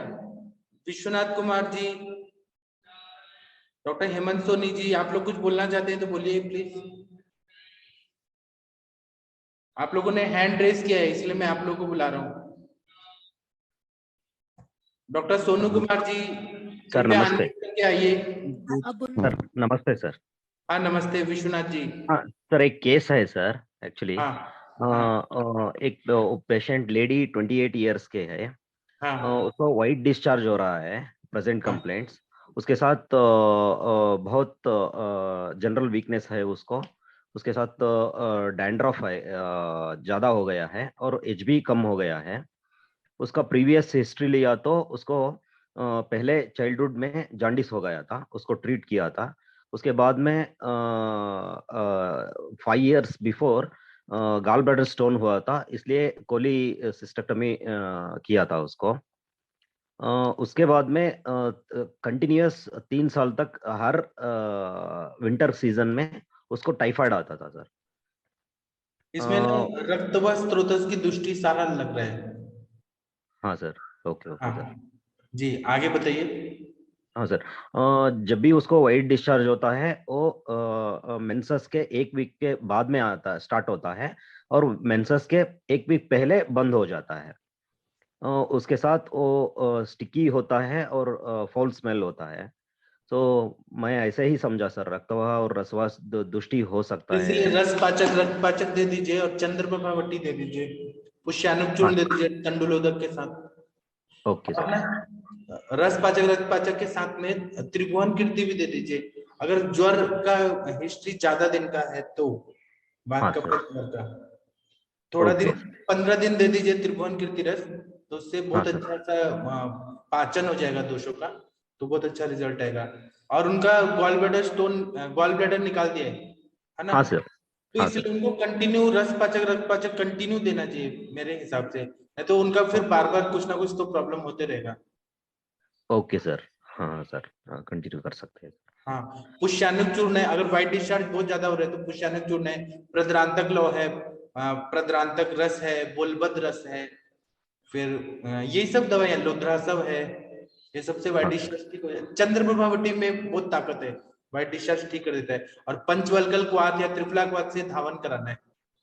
ओके सर, हाँ धावन कर। हाँ ओके सर, थैंक यू आप बताइएगा रिजल्ट।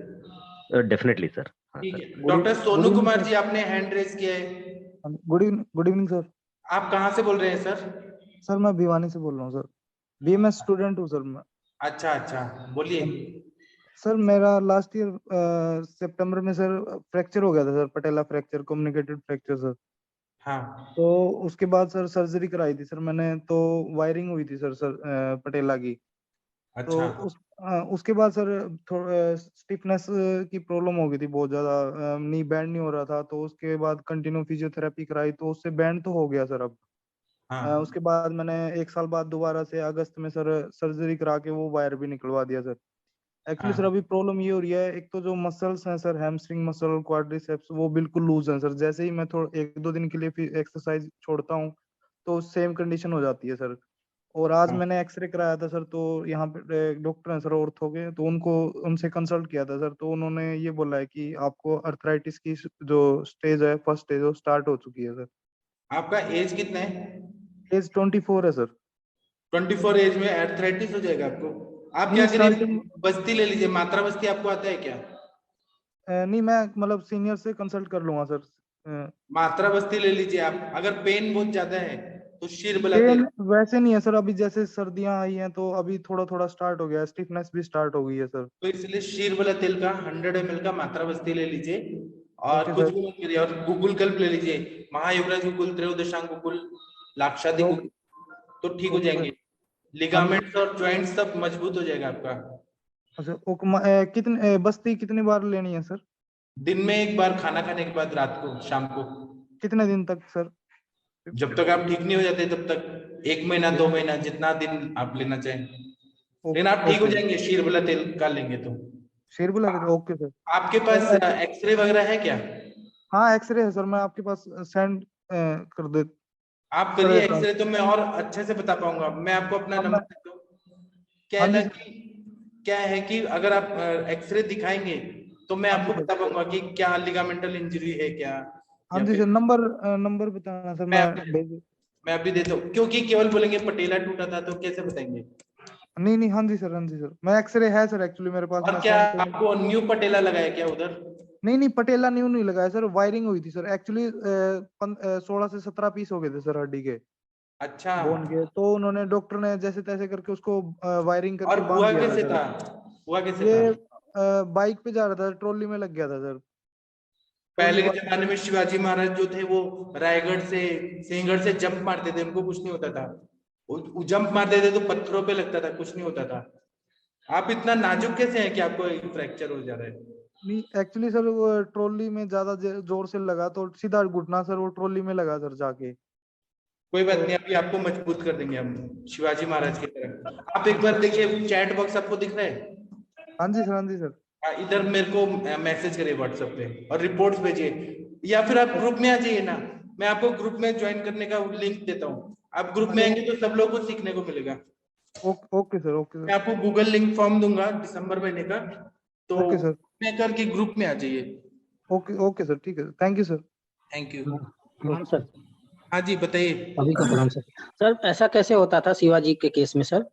शिवाजी महाराज के केस में ऐसा होता था कि वो लोग ना घी खाते थे, उनके खाने में ब्रेकफास्ट में च्यवनप्राश होता था और घी खाया जाता था, और जितना एक्सरसाइज करते थे उतना घी खाते थे।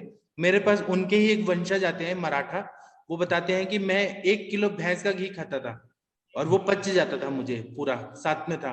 तो मेरे पास इतनी ताकत थी, अभी तो वो बूढ़े हो गए, वो बता रहे थे कि मैं अपने सिर से दीवार फोड़ता था, इतनी ताकत होती थी। मतलब घी जितना एब्जॉर्ब होगा उतना हड्डियां मजबूत होती है। आजकल के डॉक्टर्स ने मना कर दिया कि घी मत खाओ, तेल मत खाओ, ये मत खाओ, वो मत खाओ। जब स्नेह रहेगा तो सर हड्डियों में लचीलापन होगा तो हड्डियां टूटेंगी नहीं, ये भी कारण है। हाँ, उसमें ये स्नेहन करने से मजबूत। हरियाणा पुलिस वाले जो है ना, वो जो डंडा बनता था पहले, तो सरसों का तेल पिलाते थे बांस में, तो इतना मजबूत होता था कि टूटता नहीं था। मेरे पिताजी भी पिलाते हैं सर। क्या डंडे में? हाँ, लठ जो होता था ना। बिहार में सर, बिहार यूपी में तो लाठी में सरसों का तेल पिलाते हैं सर ना। हाँ, और इसीलिए घोड़ों को भी सरसों का तेल और गुड़ खिलाया जाता था कि हड्डियां मजबूत हो घोड़ों की। प्रणाम सर। प्रणाम सर, बोलिए। सर इसी विषय में थोड़ा सा कहना चाहूंगा। शिवाजी हाँ, महाराज कहिए, ने सुबह जो था 5 लीटर जो था तिल का तेल, हाँ, वो पीते थे और मालिश करते थे, और उसके बाद घुड़सवारी करते थे। कौन? शिवाजी महाराज। हाँ, शिवाजी महाराज इसलिए तो मजबूत थे वो। हाँ, और घोड़े को भी पिलाते थे, और तब तक घुड़सवारी करते और मल क्रिया करते थे जब तक कि वो उतना उसको पूरी तरह वो तेल सारा पच ना जाए। हाँ, वही तो, इसलिए तो इसलिए मजबूत मतलब होते थे। हाँ, इसीलिए इतना शरीर मजबूत था उनका। उन लोगों को कैसे था कि अगर कोई कुछ तलवार वगैरह लग भी गया तो जल्दी हील हो जाता था। आजकल क्या है ना कि घी तेल सब बंद हो गया है और सब डुप्लीकेट भी आता है, तो लोग खाते नहीं है। इसलिए देखिए ना, सोनू कुमार जी बस बाइक से गिरे और पटेला का 27 पीसेस हो गया। इसलिए चिकित्सा करना है तो वो लोग सर्जरी करेंगे, वायर बैठाएंगे, ये करेंगे, वो करेंगे, ठीक नहीं होगा, मजबूत नहीं होगा। तो इसीलिए तेल का बस्ती बहुत जरूरी है और घी भी पिलाना है। लेकिन इनको और क्या दवाई देना है, रिपोर्ट्स भेजेंगे। मैं इनको ग्रुप में ज्वाइन करवा देता हूँ, तो ये ग्रुप में आएंगे तो और अच्छा लगेगा। हेलो। हाँ जी बताइए सोनी जी। नमस्कार सर। आप अभी हेमंत ऋतु भी चल रहा है और आप भी आ गए, तो क्या कोइंसिडेंस है? हेमंत। हाँ नमस्कार सर, एक केस है उसके बारे में पूछना चाह रहा था मैं। पूछिए ना सर। एक फीमेल है, 45 ईयर एज है। हाँ। और उसको चीफ कंप्लेंट संधिवात की है। हाँ। घुटनों में दर्द रहता है। लेकिन अब उसकी हिस्ट्री के बारे में मैं थोड़ा कहना चाहूंगा कि वो मेदस्वी है, करीबन उसका वेट 75 से 80 किलो वेट है। लेकिन इसकी मैंने जब हिस्ट्री ली, जब पहले, क्योंकि मेरे पास ही करीबन 3-4-5 साल से जुड़ रही है, इनकी जो इनको करीबन 11 से 12 बार डीएनसी हो गई थी। इतना बार? 11 से 12 बार? ये भी मैं चौंक गया था, क्योंकि इनकी मैंने इनसे फिर पूछा कि आपकी शादी किस एज में, तो 17-18 साल की एज में शादी बता रही थी ये। अच्छा। और थोड़ी सी मतलब कि जो पुरानी रूढ़िवाद, मैंने यही बोला था कि फैमिली कैसी, फैमिली बैकग्राउंड भी है, तो फैमिली बैकग्राउंड अच्छा है, लेकिन थोड़ा सा जॉइंट फैमिली में रहते तो ये खुद के ऊपर टाइम नहीं दे पाती थी। तो थोड़ा सा मैंने इनको फैट कम करने के लिए भी करा, और कुछ मेडिसिन मैंने इनको दी थी कि वात गजांकुश, प्रताप लंकेश्वर रस, पुनर्नवा मंडूर और प्रवाल पंचामृत, त्रिकटु। और इसका अनुपान रखा मैंने दशमूल और महाराष्ट्र नदी क्वाथ। ये पहले दिया था तो थोड़ा सा आराम मिला, लेकिन प्रॉपर आराम नहीं मिला। तो महाराष्ट्र नदी क्वाथ में थोड़ा घृतपान क्यों नहीं करा दिए? सर असल में क्या है कि मेरे पास ओपीडी की यहाँ पे क्या है कि लोग बाग थोड़ा सा घी खाने से बचते। जब मैंने प्रैक्टिस शुरुआत करी थी तभी आए थे ये लोग। तो धीरे धीरे फिर मैंने मतलब खुद इनको कॉन्सेप्ट चेंज करा इन लोगों का। नहीं आप घी खाओ, तेल खाओ। वही बोले साहब हमारे डॉक्टर मना करते, ये करते। बोले यार तुम्हें आयुर्वेद ट्रीटमेंट लेना है तो फिर हमारे अकॉर्डिंग चल लो, तो फिर वहाँ का छोड़ो। तब ये थोड़ा सा इस तरह से लाए। और सर इनको फिर मैं दशमूल के साथ बाद में मैंने सहचरादि यूज करवाया था, तो रिजल्ट और अच्छा मिला। लेकिन सर इनके क्या है कि बस जो प्रॉब्लम है कि शरीर में अकड़ाहट रहते हुए दर्द, जब दवाई खाती तब तो सही रहती है, लेकिन फिर दोबारा हो जाता है। अकड़ाहट नहीं टूट रही है और इनका फैट कम नहीं हो पा रहा है। जबकि मैंने फैट कम करने के लिए इनको गोमूत्र की टैबलेट भी दे दी। हाँ, पीने की शीशी नहीं ले पाती है, ये सिरप बेस में नहीं ले पाती है। इनको किसी न किसी तो आपने मेदोहर गुगुल जैसे दवाइयां क्यों नहीं दिया? मेदोहर गुगुल, नवा गुगुल बिल्कुल दिया सर। मेदोहर गूगल भी दिया। मैंने मेदोहर गूगल, त्रिफला गूगल, आरोग्य वर्धनी गर्म पानी से दिया। लेकिन सर इनका वेट जो है 2-3 किलो से कम हो पाता है, फिर नहीं, उससे कम नहीं हो पाता। क्यों? आप कोई कंपनी मेड दवाइयां यूज कर रहे होंगे इसलिए। सर कंपनी मेड के ज्यादा मैं जैसे दूध पापेश्वर है या बैद्यनाथ है, इनका यूज करता हूँ। जब मेरे को ऐसे रखता हूँ, मैं मेरे पास मेडिसिन रखता हूँ, लेकिन जब नहीं हो पाता तो मैं दूध पापेश्वर वगैरह भी यूज करता हूँ। ये चीज रहती है। नहीं, अगर आप अच्छा रिजल्ट चाहते हैं तो आप मेरे से दवाई लीजिए जी, कम होगा। अभी कल अनुरिता मैम भी आई थी, एक पेशेंट का 7 किलो कम हो गया 1 महीने में। गारंटीड रिजल्ट चाहिए तो मेरे से दवाई लीजिए। मैंने किया ना सर, मेरा खुद का वेट कम करा। 92 था मेरा 86 पे है। अच्छा। और विद इन 2 मंथ मैंने ज्यादा नहीं लिया। और केवल अपने नहीं तो आप लेखनीय गण का बस्ती दे दीजिए उनको। गोमूत्र का बस्ती देंगे ये लेखनीय गण के साथ, तब भी वेट कम होगा। बस्ती से भी हो जाता है लेखनीय गण का ना जी। हाँ। और नहीं तो मैं एक डाइट चार्ट देता हूँ, मैंने सबको दिया था, वो डाइट चार्ट फॉलो कराइए तो हो जाएगा कम। सर वो ग्रुप में आप शेयर कर देंगे? हाँ मैं कर दूंगा। मैंने किया है, कितनी बार किया है सर। मैं अभी नया, अभी तो मैंने 5-7 दिन पहले ज्वाइन किया है ना अभी। हाँ तो आप हेमंत ऋतु के साथ ही आए ना, हेमंत जी। ठीक है सर। लेखनीय गण का मिली है। लेखनीय गण का बस्ती या गोमूत्र का बस्ती भी दिया ना डेली। लेखनीय गण गोमूत्र। हाँ तो उससे वेट कम होता है। मीनल मैम तो रोज बताती हैं कितना फास्ट कम होता है। सर उसमें आर्थराइटिस का कुछ गड़बड़ नहीं होता है सर?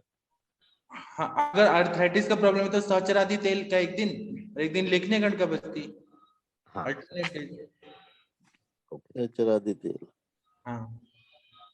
और देखिए संप्राप्ति कैसे समझ आ रही है कि केवल मेद धातु बना है और अस्थि धातु वीक है जी। हाँ तो वो डाइट फॉलो कराइए धातु का पोषण नहीं मिल रहा है जी। ठीक है, थैंक यू। हाँ सर, डॉक्टर इनको भल्ला तक दिया था मैंने। अच्छा। भल्ला तक का जो योग देता हूँ ना मैं, तो इनको ज्यादा आराम मिलता है और वो मतलब लंबे टाइम तक आराम रहता है इनको। तो अच्छा बात है ना, भल्ला तो धातु अग्नि को बढ़ा देता है। लंबे टाइम तक दे भी नहीं सकते ना। ठीक है, अभी डॉक्टर कमल शेलके जी कुछ बोलना चाहती हैं क्या? सांगली की डॉक्टर। हाँ सर। हाँ सर बताइए।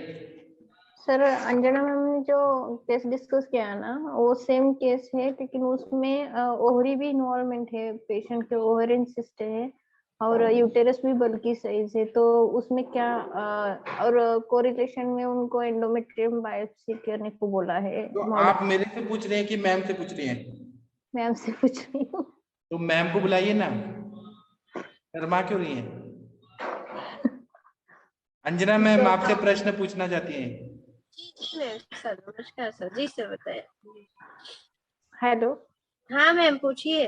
मैम पहले जो केस था ना उसी तरह सेम है, प्री मोनोपोजल कंडीशन की फीमेल है, तो उनका यूटेरस बल्की है और एंडोमेट्रियम साइज भी 50.8 mm इतनी हो गई है, और ओवेरियन जो है उसमें सिस्ट जो है वो 5 सेंटीमीटर का है, और उनको हेट्रोजीनियस स्ट्रक्चर भी बोला है। तो इस टाइम पे उसका सर्वाइकल पैच में तो नॉर्मल है, लेकिन उसको एंडोमेट्रियल बायोप्सी करने को बोला है। तो मैम पेशेंट का कंप्लेंट क्या है कि हेवी ब्लीड है 21 डेज तक।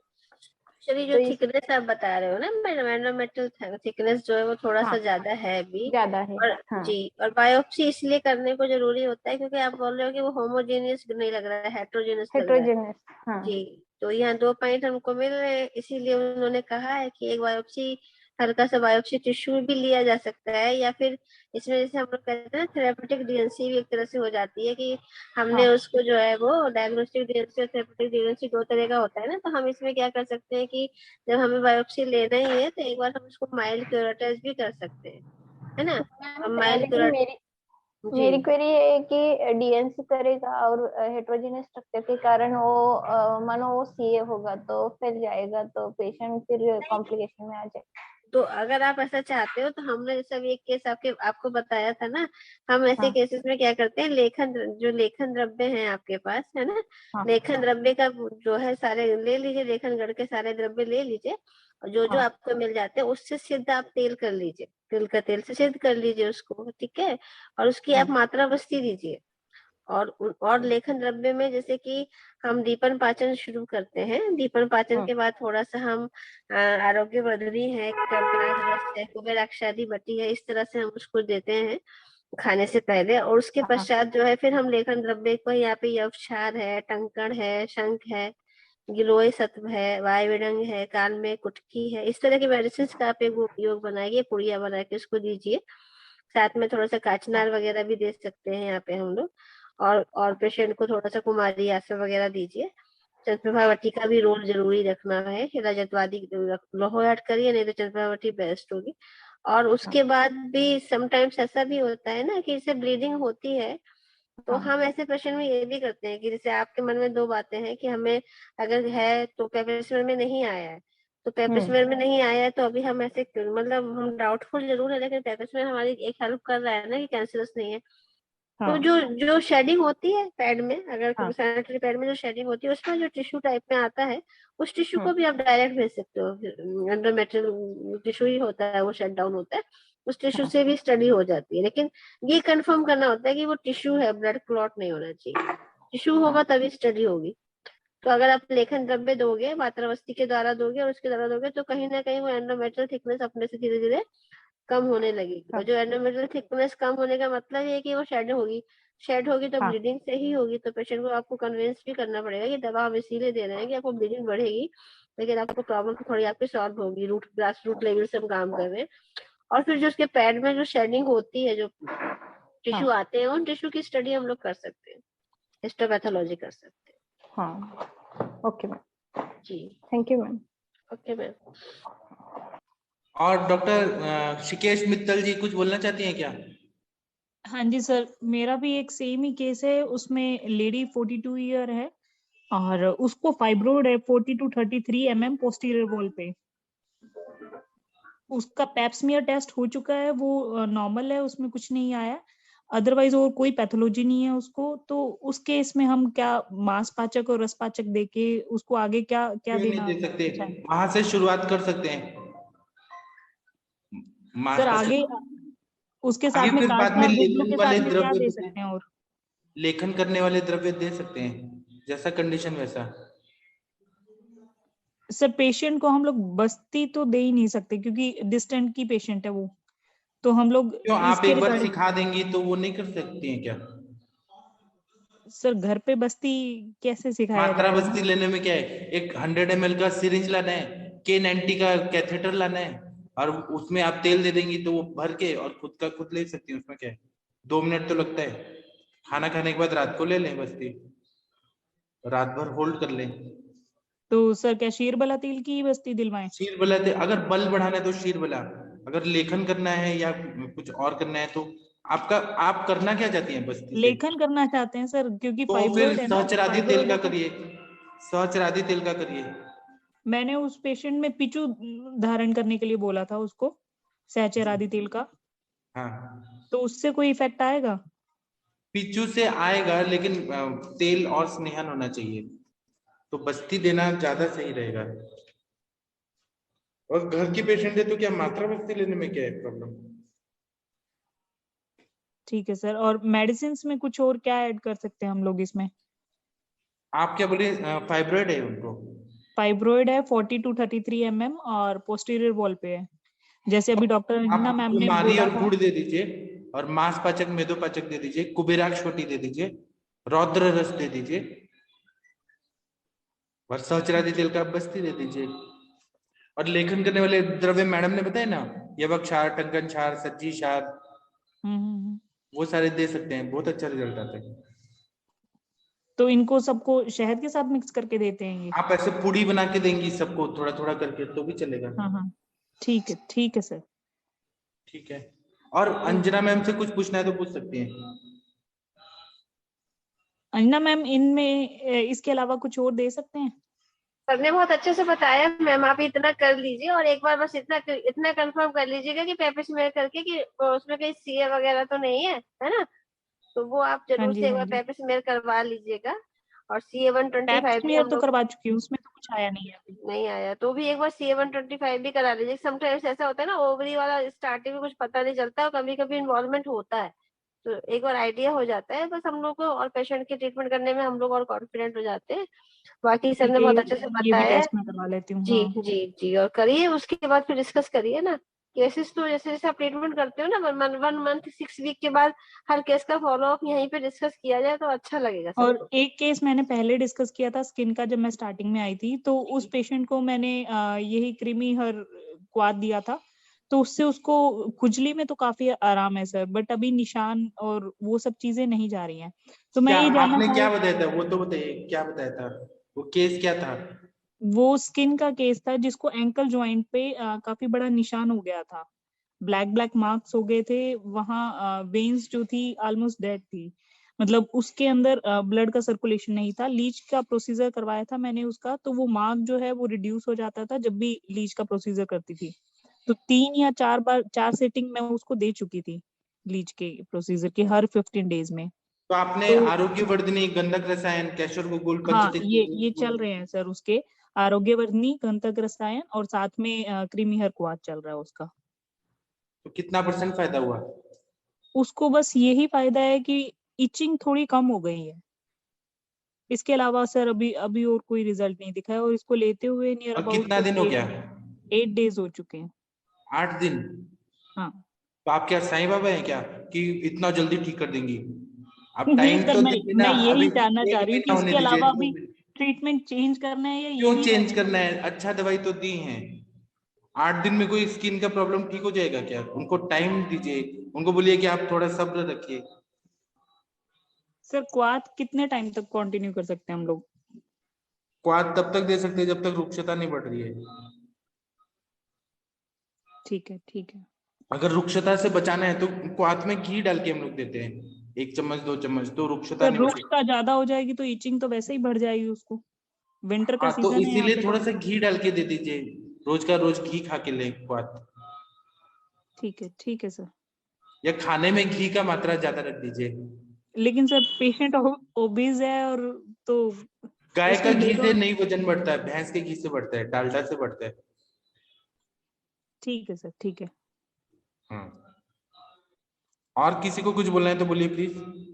सर मेरा एक क्वेश्चन है सर। नमस्ते सर। हाँ नमस्ते, बताइए सर, एक 54 इयर्स का एक मेल पेशेंट है, उसका एक्चुअली कंप्लेन ये है कि वो इरेक्शन के बाद भी उसका पेनिस बेंड रहता है। इरेक्शन के बाद बेंड रहता है? जी, बाद भी बेंड रहता है। अच्छा। और ये लास्ट 6 मंथ से ये इसका प्रॉब्लम है। उसका कारण क्या है? इंजुरी है क्या या क्या नहीं, है? इंजुरी नहीं है सर। वो तो मॉडर्न चेकअप जो किया था उसमें कोई पैथोलॉजी नहीं था, वो जस्ट विटामिन ई एडवाइस किए थे, वो कुछ भी नहीं दिया। मैं अभी आपको एक तेल भेजूंगा ना, मैं आपको अभी दवाई भेजूंगा तो मैं एक आपको ईडीओएल दूंगा, उसको 4 या 5 ड्रॉप्स ही लगाना है उधर, है ना। और मतलब जब उसको इंटरकोर्स करना है क्वार्टर, उसके पहले लगा के रखना है, और फिर देखिए वो उससे इतना मसल्स को स्ट्रेंथ आता है, इतना स्ट्रेंथ आता है ना कि वो प्रॉब्लम सॉल्व हो जाएगा कंटिन्यू। वो स्ट्रेट भी हो जाएगा, और वो मसल्स पे ही काम करता है, स्टिमुलेट भी करता है, बल देता है मसल्स को। जी सर। वो जो तेल है ना, वो बादशाह लोग यूज करते थे, जिनके बहुत सारी शादियां होती थी और बहुत सारे बेगम होते थे, उनके लिए वो बनाया गया है। क्या चीज का तेल है सर ये? वो मेरा सीक्रेट सब तो क्या बताऊंगा, रुक जाइए। वो एक तेल है, ठीक है सर। मार्केट में नहीं मिलता है, वो हमारे सर बनाते हैं, तो वो तेल लगा के देखिए रिजल्ट कितना बढ़िया आता है। मैं मेरा जो भेजना है सर इसमें ऐड कर, ठीक है, लिस्ट क्लिक कर देता और किसी को तो बोलिए सर। उसको प्रभात ओरल पांडा में जी, कुछ आप देना है आप प्रभात पांडा जी करेक्ट बताएंगे मेरा दवाई का रिजल्ट, नहीं रिजल्ट आएगा तभी बताएंगे कि नहीं आया रिजल्ट। नहीं सर, रिजल्ट तो आ रहा है, जो भेजे थे, जो स्टार्ट किया हूँ सर, सुखमती पिला एक्सेट्रा, सब ब्यूटीफुली रिजल्ट है सर। हाँ, मैं उस पे एक लेक्चर लूंगा तो सबको बताऊंगा वो तेल क्या है। जब मैं वो तेल के बारे में बताऊंगा तो पूरा आयुष दर्पण पे हंगामा हो जाएगा कि ऐसा भी होता है। जी सर, ये पेशेंट को अभी क्या दूं इंटरनली? अभी ये तो आप ऐसे मनमथ रस दे दीजिए, फिर कामिनी विद्रावण रस दे दीजिए, ये सब शुक्र को बढ़ाएगा। कामिनी विद्रावण रस, फिर स्वर्ण मकर ध्वज, वंग भस्म, ये सब दे दीजिए जी इंटरनली। पाठक सर, अभी जो हाँ जी, तेल के बोलिए। बारे में आप बात कर रहे थे, तेल के बारे में, वही ईडी तेल है मेरा, एकदम बहुत परफेक्ट है।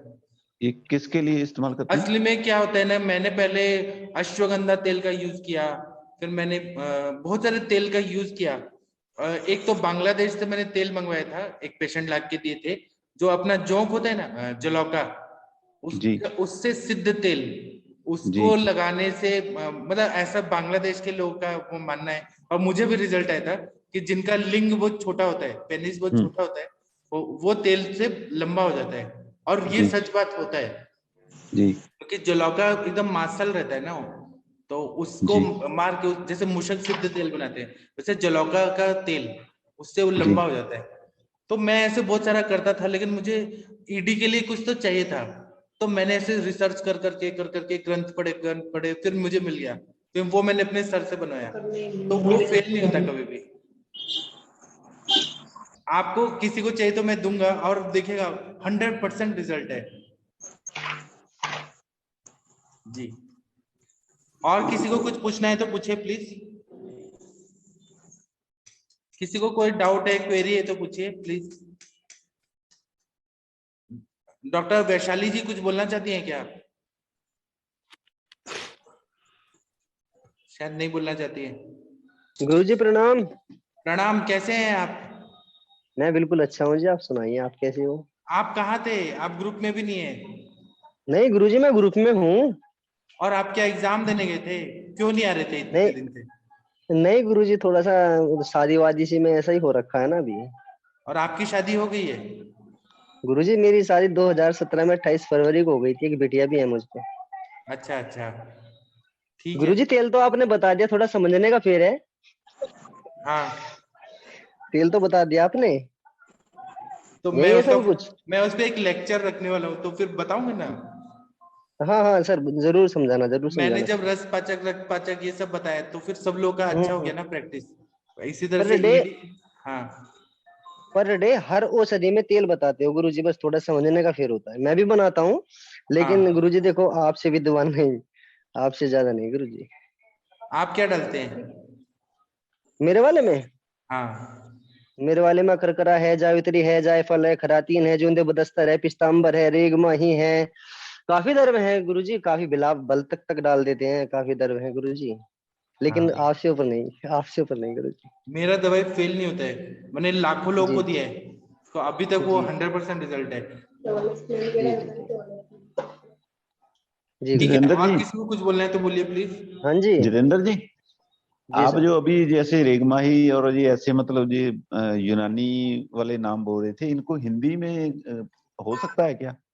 हाँ वो रेगमा ही, हिंदी में रेगमा ही है। और वैसे गुरुजी वो थोड़ा बतला एग्जाम्पल के देना। लिए बोल हाँ एग्जाम्पल के लिए। काफी औषधियां और भी हैं, मेरे पास भी है एक ग्रंथ, तो हम्म। उसमें वो कई बार इसमें जैसे गिल इरमनी। हाँ गिल इरमनी। हाँ जी सर। ऐसी मतलब बहुत सी ऐसी औषधियां हैं जिनका वो थोड़ी कंफ्यूजन है।